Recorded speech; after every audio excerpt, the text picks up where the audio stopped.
आनन्दरूपे निजबोधरूपे ब्रह्मस्वरूपे श्रुतिमूर्तिरूपे शशाङ्करूपे रमणीयरूपे श्रीरङ्गरूपे रमतां मनो मे।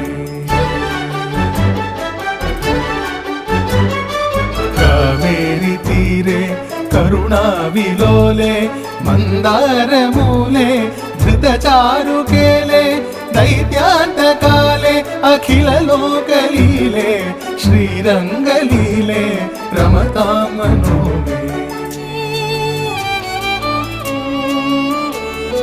लक्ष्मीनिवासे जगतां निवासे हृत्पद्मवासे रविबिम्बवासे कृपानिवासे गुणवृन्दवासे श्रीरङ्गवासे रमतां